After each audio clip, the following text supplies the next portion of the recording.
আসসালামু আলাইকুম রহমতুল্লাহ। শিক্ষার্থী বন্ধুরা, আজকে এই ভিডিওতে শুরু করতেছি আমরা এইচএসসি অ্যাকাউন্টিং সেকেন্ড পেপারের 6 নম্বর চ্যাপ্টার আর্থিক বিবরণীর বিশ্লেষণ। এই চ্যাপ্টারের 2 নম্বর ম্যাটার সমাধান করব। 2 নম্বর ম্যাটার ক নম্বর কোশ্চেন হলো উপরের তথ্যাবলী হতে নিম্নোক্ত মুনাফা অর্জন ক্ষমতার অনুপাতগুলো নির্ণয় করো। প্রথম বলছে মোট মুনাফা অনুপাত। মোট মুনাফা অনুপাতটা কি? মোট মুনাফা ডিভাইডেড বাই নিট বিক্রয়। তাহলে আমরা এখানে মোট মুনাফা ডিভাইডেড বাই নিট বিক্রয় লিখে দিলাম। তাহলে মোট মুনাফা কত? এখানে মোট মুনাফা দেখো লেখা আছে অঙ্কের মধ্যে বিক্রয় মাইনাস বিক্রিত পণ্যের ব্যয় সমান সমান মোট মুনাফা। তাহলে মোট মুনাফা এখানে 3 লাখ টাকা। আর নিট বিক্রয় লাগবে, নিট বিক্রয় কত? 8 লাখ টাকা। তাহলে আমরা উপরে লিখলাম 3 লাখ, নিচে লিখলাম 8 লাখ। তাহলে যে মানটা আসে সেটাকে আমরা যদি 100 দিয়ে গুণ করি তাহলে 37.50%। দশমিক পরে 2 কলাম নিব, আমরা 3 কলাম নিব না। তারপর নিট মুনাফা অনুপাত চাইছে। নিট মুনাফা অনুপাতের সূত্র কি? মোট মুনাফা আর নিট মুনাফার মধ্যে পার্থক্য হলো নিচে থাকবে নিট মুনাফা আর উপরে থাকবে নিট বিক্রয়। এটার মধ্যে থাকবে উপরে মোট মুনাফা, নিচে নিট বিক্রয়। তো মোট মুনাফা কত আছে? এখানে নিট বিক্রয় 8 লাখ দেওয়া ছিল। নিট মুনাফা কত আছে? নিট মুনাফা দেখো সবার লাস্টে দেওয়া আছে কর বাদ নিট মুনাফা। এটাই মূলত নিট মুনাফা। নিট মুনাফা আর কর বাদ নিট মুনাফা এখানে সেমই থাকবে। তাহলে 90,000 টাকা আছে। তাহলে 90,000কে উপরে বসাই দিলাম। 90,000 থেকে 8 লাখ মাইনাস ভাগ করে দেবো। দেন 100 দিয়ে গুণ করলে 11.25%। তারপরে চাইছে বিনিয়োজিত মূলধনের উপর আয় অনুপাত। তাহলে বিনিয়োজিত মূলধনের উপর আয় অনুপাতের সূত্র হলো কর বাদ নিট মুনাফা ডিভাইডেড বাই বিনিয়োজিত মূলধন। কর বাদ নিট মুনাফা 90,000, যেটা নিট মুনাফা আগে ছিল। এবার আমরা বিনিয়োজিত মূলধনটা গণনা করব। বিনিয়োজিত মূলধন সমান সমান মোট সম্পদ মাইনাস অলিক সম্পদ মাইনাস চলতি দায়। অথবা আর একটা সূত্র ছিল মালিকানা সত্ত্ব প্লাস দীর্ঘমেয়াদী ঋণপত্র। এখানে দ্বিতীয় সূত্রটা ফর্মুলা ইউজ করা হয়েছে মালিকানা তহবিল প্লাস 10% ঋণপত্র। তো এখানে মালিকানা তহবিল কত আছে? শেয়ার মূলধন, সাধারণ সঞ্চিতি, সংরক্ষিত আয়, এই তিনটা হলো মালিকানা তহবিল। তাহলে আছে কত? 5 লাখ, 6 লাখ, 7 লাখ, 7 লাখ 70। এইখানে বিনিয়োজিত মূলধন সূত্র লেগেছে মালিকানা তহবিল প্লাস 10% ঋণপত্র। তো এই ফরম্যাট ছাড়াও আমি বলছিলাম যে অঙ্কে যদি এরকম থাকে, সম্পদ থাকে এবং যদি দায় থাকে, তাহলে আমরা সম্পদের দৃষ্টিকোণ থেকে করব। আমরা এইটাকে মানবো না। হ্যাঁ, এইভাবে করবো না। আমরা এখানে লিখবো মোট সম্পদ মাইনাস অলিক সম্পদ মাইনাস চলতি দায়। এই ফরম্যাটে আমরা অঙ্কটা করবো না। হ্যাঁ, ওরা যেমনি করছে আমরা করবো না। তাহলে মোট সম্পদ এখানে কত আছে? 11 লাখ আছে। যদি সব তথ্য না থাকতো তাহলে আমরা এটা করতাম। তাহলে এখানে মোট সম্পদ আছে কত? 11 লাখ। তাহলে প্রথমে আমরা এখানে বসাবো মোট সম্পদ, লিখে নিচে বসাবো 11 লাখ। তো 11 লাখ আছে। 11 লাখের পরে মাইনাস অলিক সম্পদ। অলিক সম্পদ আছে এখানে প্রাথমিক খরচ। এখানে প্রাথমিক লেখছে, এখানে খরচ অ্যাড হবে। খরচ কথাটা আমরা শীটের মধ্যে দিয়ে দিব। তাহলে 11 লাখ থেকে আমরা মাইনাস করবো কত? 20,000। তাহলে আসে 10,80,000 মাইনাস চলতি দায়। তো চলতি দায় কত আছে? 2,30,000 মাইনাস করো আরো 2,30,000। তাহলে আসে 8,50,000। তাহলে এখানে অ্যান্সার কত আসবে? 8,50,000 আসবে। দেখো এখানেও 8,50,000 আসছে। তো যেটা মনে রাখবা, যদি এরকম থাকে সম্পদ দায় সবই থাকে, তাহলে সেক্ষেত্রে আমরা সম্পদের দৃষ্টিকোণ থেকে করবো, দায়ের দৃষ্টিকোণ থেকে করবো না। তাহলে এখানে আমরা বিনিয়োজিত মূলধন পাইলাম 8,50,000।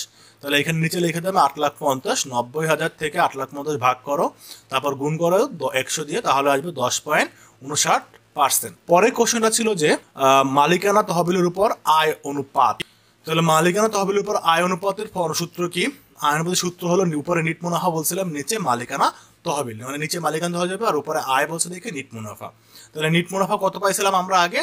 কর বাদ নিট মুনাফা একই 90,000 টাকা। মালিকানা তহবিল এখানে 7,50,000 টাকা দেওয়া আছে। 7,50,000 কিভাবে বাড়ি করছে দেখো, এখানে উপরে লেখছে শেয়ার মূলধন যোগ সাধারণ সঞ্চিতি যোগ সংরক্ষিত আয় বাদ প্রাথমিক খরচ, মানে অলিক সম্পদগুলো বাদ দিবা।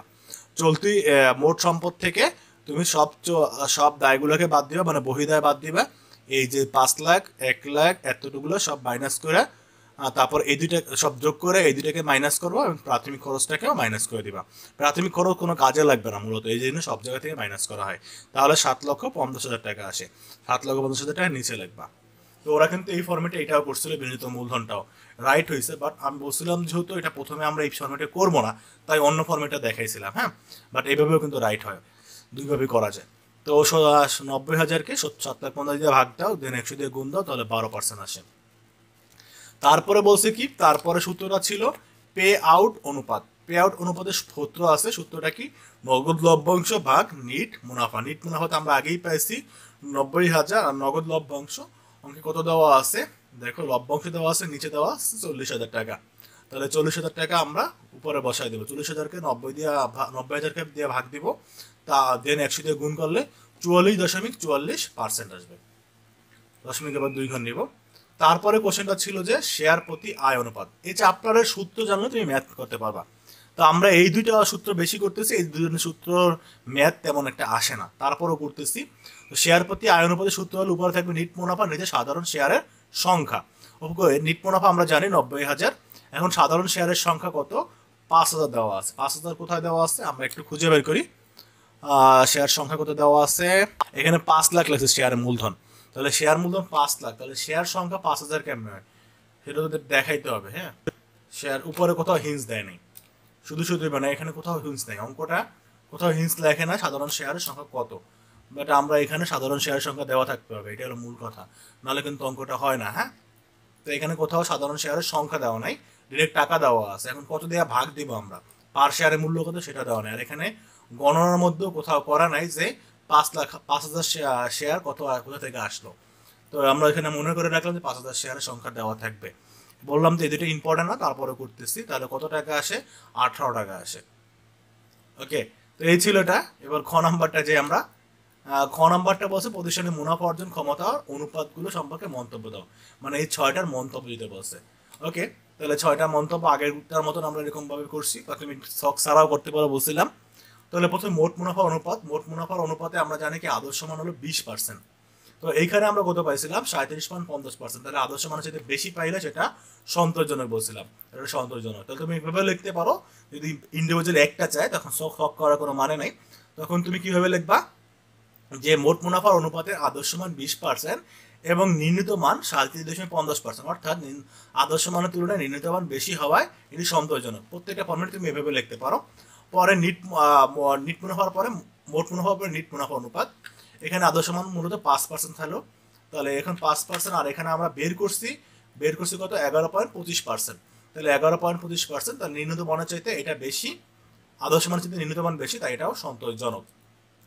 তারপরে যেটা ছিল বিনোদিত মূলধনের পর আয় অনুপাত, এর আদর্শ মান 10% এবং এখানে নির্ণীত মান কত হয়েছে? 10.59%। তাহলে 10% যদি বেশি আসছে তাই এটাও সন্তোষজনক।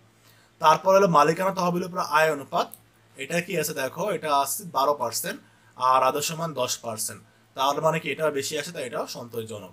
পরে পে আউট অনুপাত, পে আউট অনুপাতের কোনো আদর্শ মান নাই, তাহলে যা আসছে সবই সন্তোষজনক। শেয়ার প্রতি আয় অনুপাত, এর কোনো আদর্শ মান নাই, এটা সন্তোষজনক লেখা হয়েছে। এই দুইটা কোশ্চেন আসলে ইম্পর্টেন্ট, লেস ইম্পর্টেন্ট, লাস্টের দুইটা। হ্যাঁ, তারপরে তুমি মনে রাখবে